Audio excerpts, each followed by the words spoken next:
Hey there, adventurers. I'm Norwolf. Welcome to my role-playing game realm and to session 24 of my Powers and Perils solo play.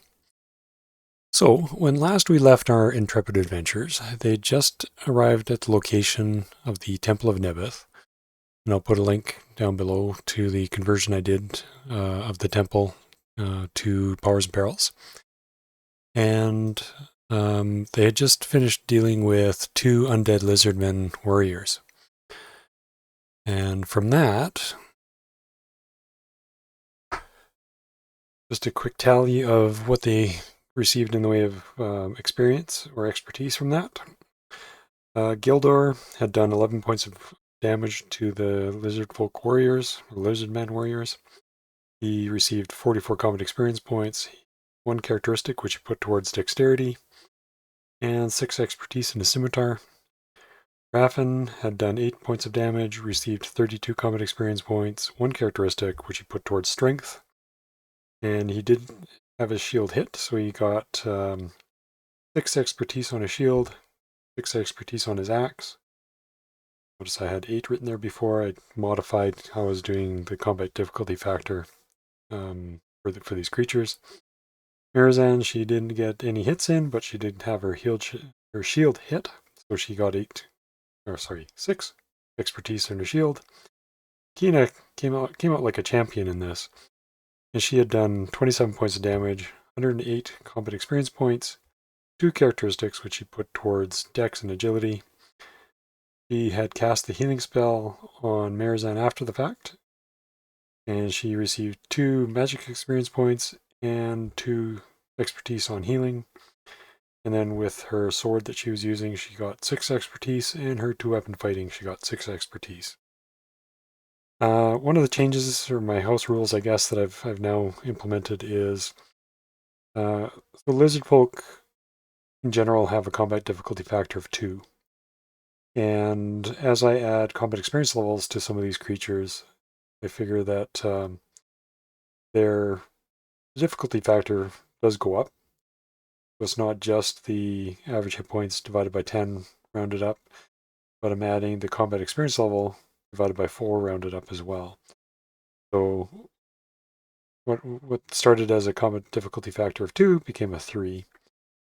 And part of my logic here is, so even when it comes to characters, a character with 27 hit points, for example, has a CDF of 3 based on that formula. But if there should be some difference between whether they have a combat experience level of 1 or a combat experience level of 30. There's definitely a difference in difficulty of trying to kill that character, or how much that character is going to be able to do to, or that NPC is going to be able to do to a character. So anyways, so that takes care of that. And we left off with our characters looking at this rock formation. They could see basically a path up into what they can only assume is kind of the temple area. So they move forward and approach what looks like the ruins of a temple, actually. So they observe it for a few minutes. They don't see any movement or anything like that. So they cautiously approach. As they come up to the kind of the obvious entrance area, they see basically a 15-foot wide staircase leading up into what looks like a ruined temple. So stone steps carved to proportions slightly larger than human access the ruined temple from the south. 10-foot statue of the giant snake form of the Katothi god Nebeth glares from the top of the steps. It is crafted of a green stone of unusual composition, oddly unaffected by the elements and damage to the surrounding temple. As they kind of move a little bit closer and observe from the top of the stairs without actually entering the temple yet, they can observe scorch marks are visible on the stone surrounding the statue. The platform itself is surrounded by collapsed massive walls of the former temple. A small altar in front of the statue contains minor offerings from the lizard folk. shells and miscellaneous other items. Raffin's about to step in when Gildor cautions that maybe, it is a temple that would have had, various priests or casters or something there, and he wants to do a detect magic, or essentially a mana sense, and see if he can detect any sort of magic auras or something in the area. So one of the innate abilities of an elf is mana sensing. He has, I should have updated this. He has MEL or EL4 in mana sensing, and it's a base mana cost 1 spell. And because this is a native ability of the elves, so any casting of this spell actually comes off of his energy level instead of his mana level.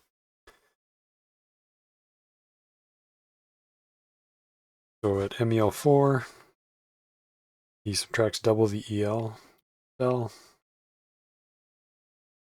And where's my dice?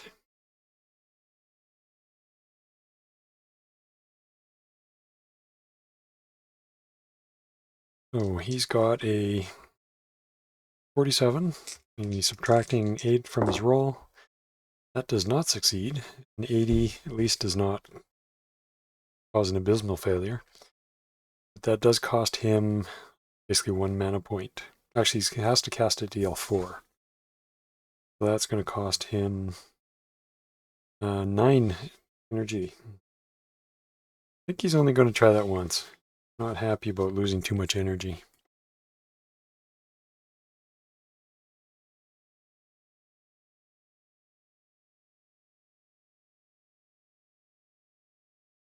All right, well, he says, good luck, Raffin, when you step up there.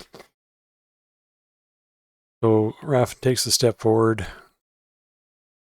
and suddenly there's a zap of electricity as the ward pact that surrounds the upper area here goes off. And he is hit by a lightning spell, MEL8 EL3. Raffin's MDV is 3. Isn't a whole heck of a lot. We should have sent somebody else up there. And so this spell, going off, as I said, at MEL8, so it's going to be on the 8 line. It is subtracting 6 from its roll and adding 3 for his MDV, so it's subtracting 3. So it has a basically a 59% chance of actually affecting him. 52, so it does affect him. And he is hit by a... how much lightning is that? 40, 10 plus 3 damage. I don't think he's going to be a happy camper, and he probably gives Gildor a fairly dirty look after all this. Wow. 18, 21, 31, 34 damage. That's enough to probably knock him on his butt. 34, and he only has 36 hit points, so... He's not a happy camper. He basically gets zapped and probably knocked right off the top of the stairs. I have a feeling that they're going to look for a different entrance. But before they do that, they'll back up a bit. And Raffin is going to get a healing spell of some sort cast on him. Does Gildor want to do a healing mist or just do a healing spell? So he's got EL2. Uses his Tongue of the Sid language. He can cast a EL3. I think that's what he's going to do. So I'll try the language.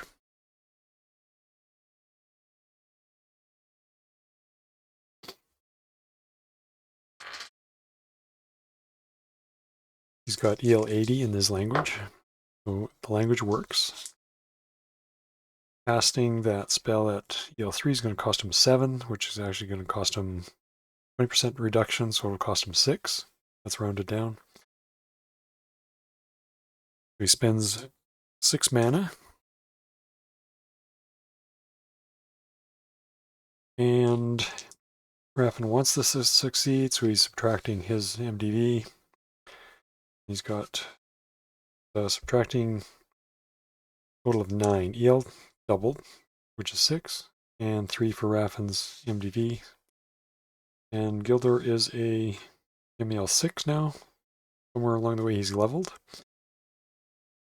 That's going to be, oh, let's see, minus 9. 39, so that's 30. So that works. And Gildor gets, for whatever reason I can remember this, healing spell. Powers, healing. D6 plus the stamina bonus. The stamina bonus is 2. And the EL, which is 3. So D6 plus 5. I don't think he's going to be happy about being in the front row after that. Nice. So he gets 11 points back.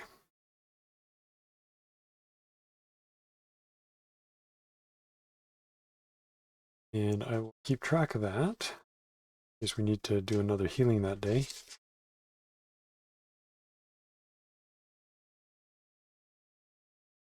3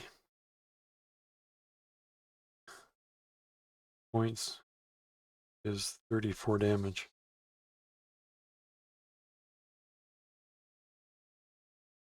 Be 23.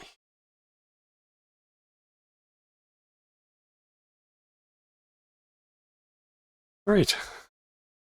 They're going to look around for a different entrance. I think they're going to, like I said, they're going to avoid this entrance.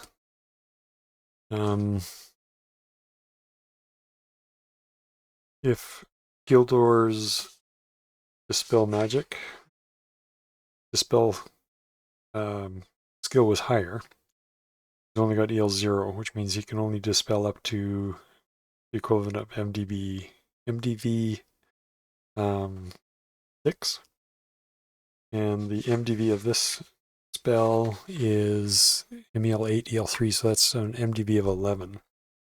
He needs a few more levels before he can try and dispel the word pact that's protecting this temple area. So they will, as they kind of skirt around and look for a different entrance, they'll notice that there's a similar stairway over here. Raffin's going to be hanging back a bit, licking his wounds, I guess. And Mirazan will take the lead with our others following closely behind. So up in this area, they see number 4. What does that say?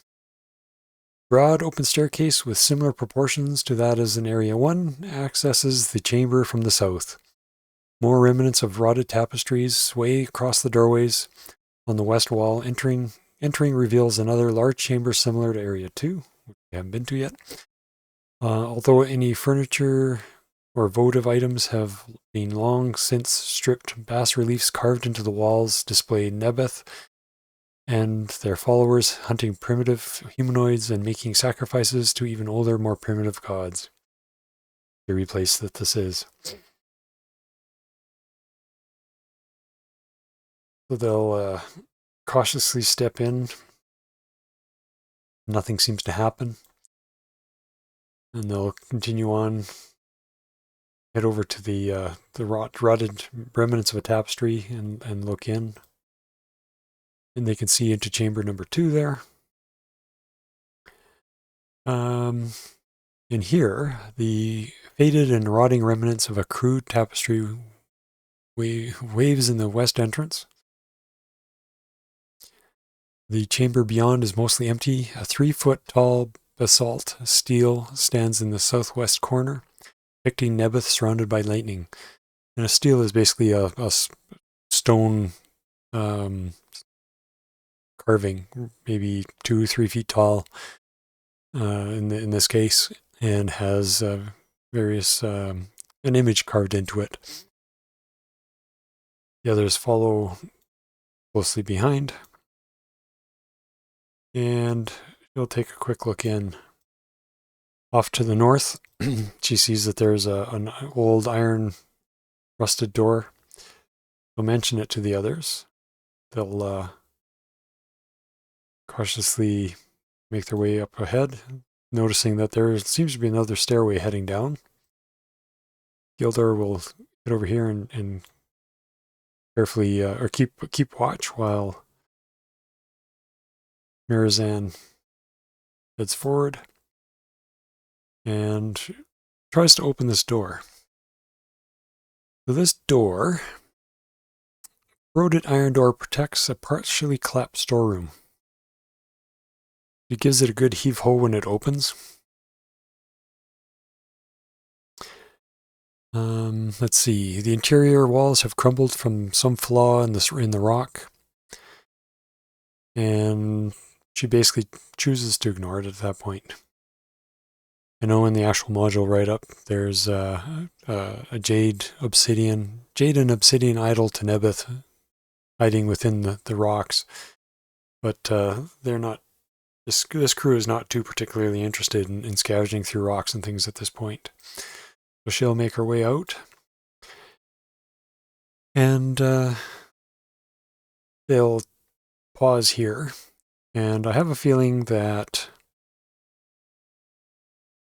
you know, they're going to be a little bit more cautious as they proceed forward. I think Gildor is going to do another mana sensing as they approach the stairs and see if he can get that spell off. But I think we want to double check on whether Raffin can get another heal spell, because I think it's going to be kind of important here that Raffin have a few more hit points than what he currently has. So, remember I shared in a previous video the effects of getting healed too many times. So, and that is his Constitution ×2. Raffin's Constitution is 56. Let's mark this down. So 56 is going to be 112. Hit points damage taken was 34. Minus 34. And this 34 is multiplied by the number of magic uses for the day minus 1. So far it's going to be 0 for that first one, so we had a 112% chance of surviving. For the second one, it's going to be 112 minus 34. So that's going to be 178. No, not 178. 78. 78% chance of not dying if another heal spell is cast on him. I don't think he's liking those odds. We won't be doing another healing spell on him. It was Mirazan. Remember, she's got this wicked 90 constitution, so she could easily have gotten another heal spell cast on her without any concerns. So I think Raffin is going to be playing it safe, unless kind of the shit hits the fan and he needs to get in there. He's got 13 hit points left. He can go to -5, and at -20 he's actually dead. So, you know what? I think he can survive another hit at least before he has to worry about backing on. So we'll see how it goes. So, let's see. Before I carry on here, I wanted to really quickly touch on that whole word pact concept. I know I covered it off when I made the module itself, but a ward pact is one of the permanent magics in Powers and Perils. And what it allows you to do, actually maybe I'll bring up the PDF instead of showing it in the book here. Get to the PDF.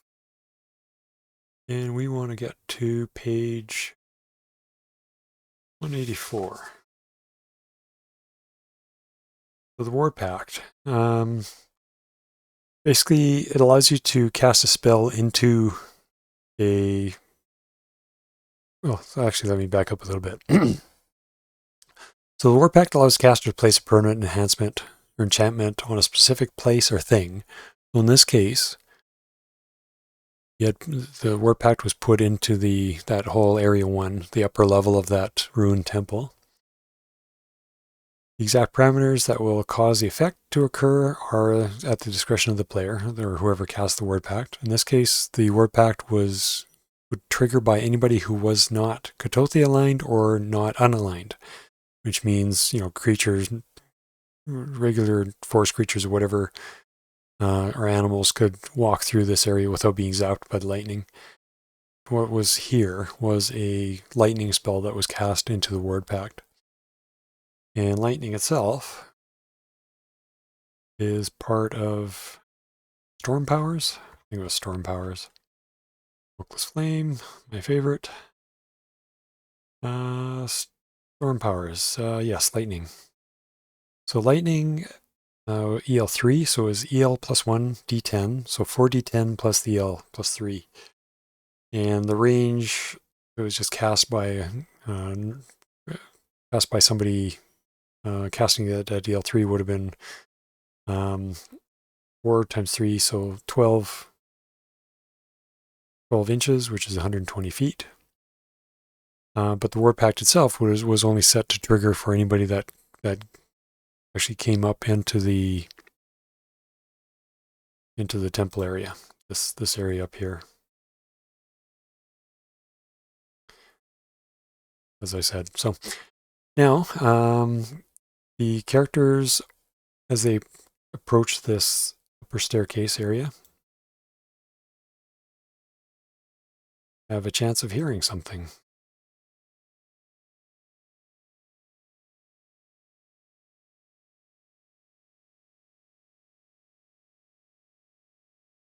So those approaching the stairs have normally it says a 2 in 6 chance of hearing something. In this case, it's going to be empathy. Empathy is used for hearing things.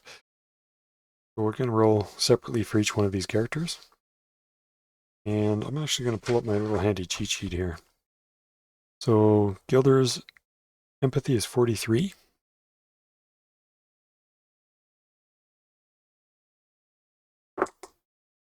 I'll treat that as a 31. So he hears something. Raffin has an empathy of 7. He's never going to hear anything. Marizan 11. Tell where the dump stats are. And Keen at 11. All right, so Gildor stops everybody and says, I can hear something down below. And he listens carefully and hears the guttural hissing language that's common to the lizard folk. So they know that there's at least a couple of lizard folk or lizard men down there talking amongst each other.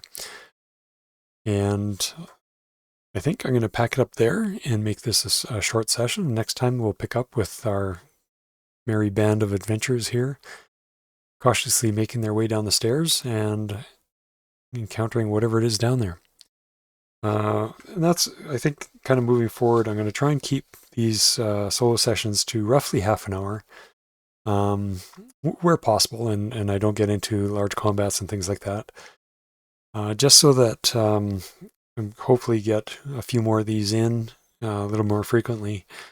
I'm finding that the hour and a half sessions and working through editing those things is a bit painful, and there's a lot of other things I have going on that are kind of stealing some of my time away. So anyways, thanks for joining me today, and I apologize for the very short session this time, but I hope to get another one posted fairly shortly as we continue our adventure into the Temple of Nebeth with our merry band of adventurers. Thanks for joining me, and see you next time.